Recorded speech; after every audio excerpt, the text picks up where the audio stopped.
दूर करो दुख दूर करो, दया करो भगवान, मन मंदिर में उज्जवल हो आपका निर्मल ज्ञान। जय जय श्री राधे। दोस्तों, आज मैं आपके सामने लेकर आई हूँ माघ मास का दूसरा अध्याय। दीपक आपने जला लिया होगा और जैसे मैंने पहले महात्म में बताया, दीपक में जरा से तिल आप अवश्य डालें और अपने हाथ में भी तिल लेकर कथा सुने तो उसका आपको पुण्य प्राप्त होगा। तो चलो शुरू करते हैं। दूसरा अध्याय, महामास का दूसरा महात्म। राजा के ऐसे वचन सुनकर तपस्वी कहने लगा कि राजन, भगवान सूर्य बहुत शीघ्र उदय होने वाले हैं, इसलिए यह समय हमारे लिए स्नान का कथा का नहीं है। सो आप स्नान करके अपने घर को जाओ और अपने गुरु श्री वशिष्ठ जी से इस महात्म को सुनो। इतना कहकर तपस्वी सरोवर में स्नान के लिए चले गए और राजा भी विधि पूर्वक सरोवर में स्नान करके अपने राज्य लौटा और रैनिवास में जाकर तपस्वी की सब कथा रानी को सुनाई।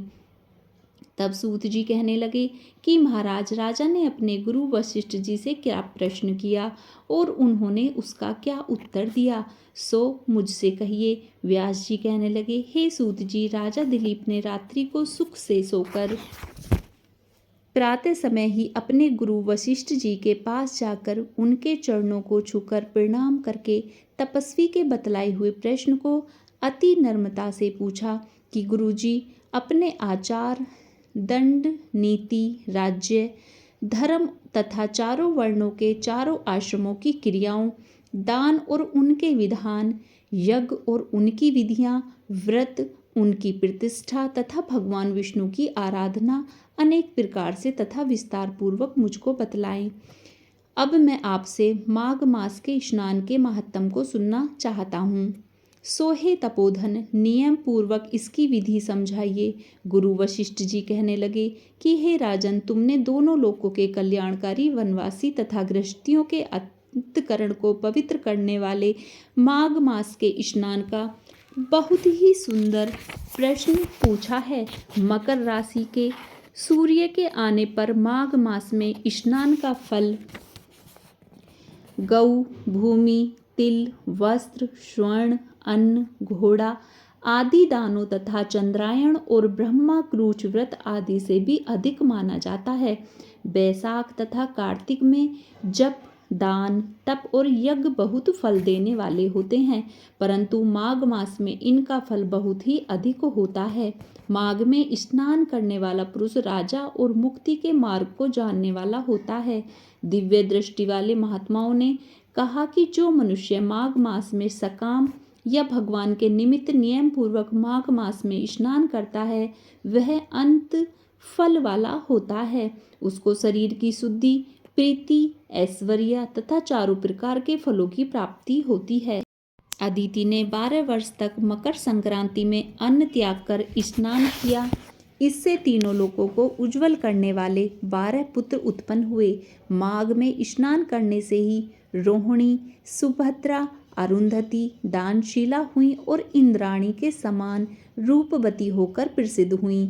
जो माघ मास में स्नान करते हैं तथा देवताओं के पूजन में तत्पर रहते हैं, उनको सुंदर स्थान, हाथी और घोड़ों की सवारी तथा दान को द्रव्य प्राप्त होता है और अतिथियों से उनका घर हमेशा भरा रहता है और उनके घर में सदा वेद ध्वनि होती रहती है।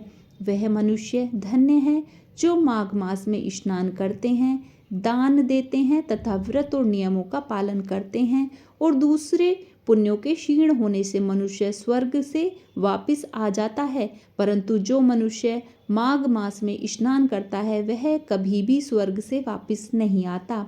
इससे बढ़कर कोई नियम, तप, दान, पवित्र और पाप नाशक नहीं है। भृंग जी ने मणि पर्वत पर विद्याधरों को यह सुनाया था। तब राजा ने कहा कि ब्राह्मण, भृंगु ऋषि ने कब मणि पर्वत पर विद्याधरों को उपदेश दिया था, सो बतलाइए। तब ऋषि जी कहने लगे कि हे राजन, एक समय 12 वर्ष तक वर्षा न होने के कारण, सब प्रजा क्षीण होने के कारण संसार में बड़ी उद्विग्नता फैल गई। हिमाचल और विंध्याचल पर्वत के मध्य का देश निर्जन होने के कारण श्राद्ध, तप और स्वाध्याय सब कुछ छूट गए। सारा लोक विपत्तियों में फंसकर प्रजाहीन हो गया। सारा भूमंडल फल और अन्न से रहित हो गया।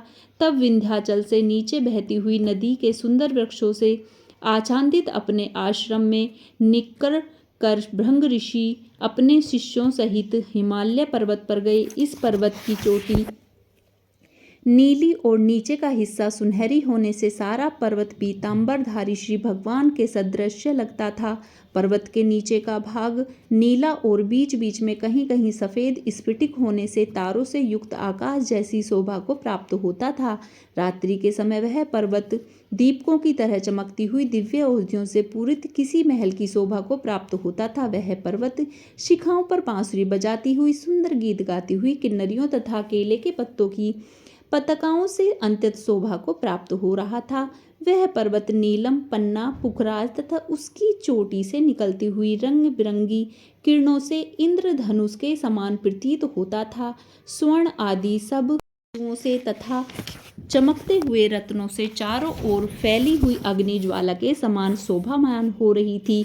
इसकी कंदराओं में काम पीड़ित विद्याधारी अपने पतियों के साथ आकर रमण करती थीं और गुफाओं में ऐसे ऋषि मुनि जिन्होंने संसार के सब कलेशों को जीत लिया था, रात दिन ब्रह्मा का ध्यान करते और कई एक हाथ में रुद्राक्ष की माला लिए हुए शिव की आराधना में लगे हुए थे। पर्वत के नीचे भागों में जंगली हाथी अपने बच्चों के साथ खेल रहे थे तथा कस्तूरबी वाले ब्रंगे मृगों के झुंड इधर उधर भाग रहे थे। कुहाक और अप्सराएं निवास करते थे। बोलो सच्चे दरबार की जय। राधे राधे।